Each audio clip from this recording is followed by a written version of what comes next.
single prints aren't enough. Lockley is interested in how dinosaurs moved, how far they traveled, what they hunted. To find out, he needs to know how one set of trackways relates to another. Because tracks are often situated miles apart, Lockley has taken to the air. From his vantage point high above Utah's canyonlands, he found an expanse of footprints so large, he christened it the Mega Trackway.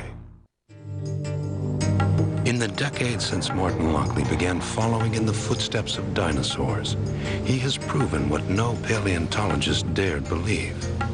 Footprints are the single most abundant relic of the extinct beasts. He proved it by making an aerial survey of the rocks called the Entrada Formation. They represent a vast Jurassic ocean shore, which has preserved tracks for 160 million years. By piecing his photos together, Lockley mapped the extent of the Entrada. He estimates its size at more than 300,000 square miles. Combing through dozens of aerial photographs, Lockley found a virtual dinosaur stomping ground, the Mega Trackway.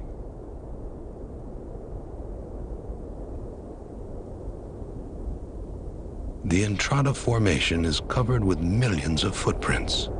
In some places, they're so dense that 1 square yard holds at least 10 tracks. Each of these prints was made by a single species of carnivore, Allosaurus, which crossed and recrossed this landscape endlessly.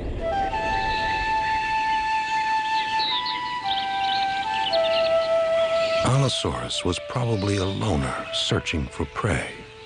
That prey was a plant eater that moved in herds. But strangely, no other footprints have been found.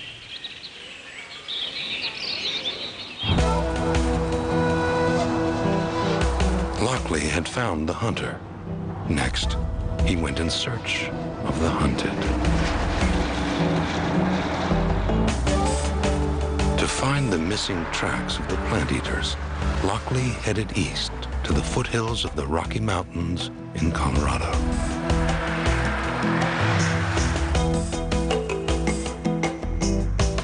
This is Dinosaur Ridge. These rocks are 100 million years old. Here Lockley found fossilized ripples, telltale signs that this was once a wet, sandy shore. To dinosaur hunters, Dinosaur Ridge is one of the most remarkable discoveries ever made. The rocks contain the prints of plant eaters, all moving together, north and south. They represent a Cretaceous highway along which herds of dinosaurs migrated seasonally over thousands of miles from Wyoming to Texas. Lockley calls it the Dinosaur Freeway. In the millions of years since the Dinosaur Freeway was created, powerful tectonic forces pushed up the land to form the Rockies. Now almost half of all trackways are found on near vertical cliffs. Climbing these steep slopes can be treacherous, but for Lockley, the risk is worth it. These are the footprints of a herd of iguanodons, all moving in the same direction, side by side. This social behavior is very common amongst herbivorous dinosaurs such as the iguanodon. And when we compare this with the trackway evidence left by carnivorous dinosaurs, we find that it's really very common to see gregariousness or social behavior amongst these herbivores, whereas it's very rare amongst the carnivorous dinosaurs. For example, on this surface there are tracks of carnivorous dinosaurs, but there's no indication that they're traveling in groups side by side.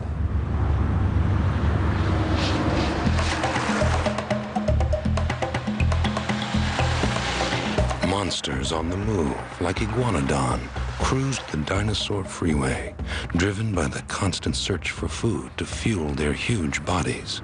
As they grazed, solitary carnivores moved among them, waiting for the right moment to strike.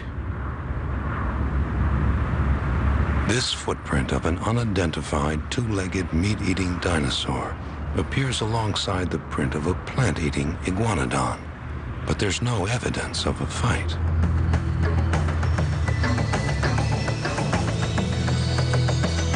Only one trackway on Earth preserves the terrifying moment when predator locked with prey in the dance of death.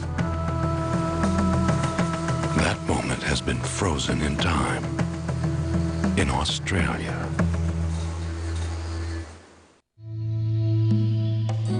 Central Queensland is one of the remotest places on Earth, a place sacred to Australia's Aborigines.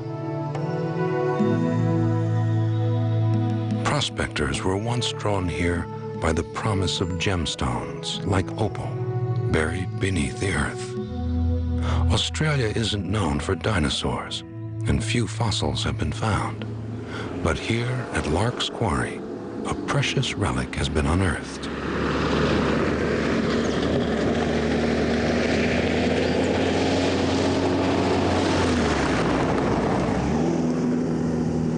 It was found by another sort of prospector, University of Queensland paleontologist Tony Thirlborn and his assistant Tim Hanley, who were first drawn to this part of the outback by their wish to find a bone.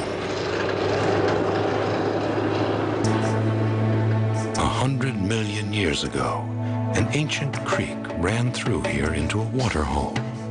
Around its muddy banks, dinosaurs gathered to drink. After a few days of digging for fossils without success, Tony Thirlborn wondered if the old opal mine might yield anything. Here in the rubble of Lark's Quarry, he came across something the miners had discarded and made the discovery of a lifetime.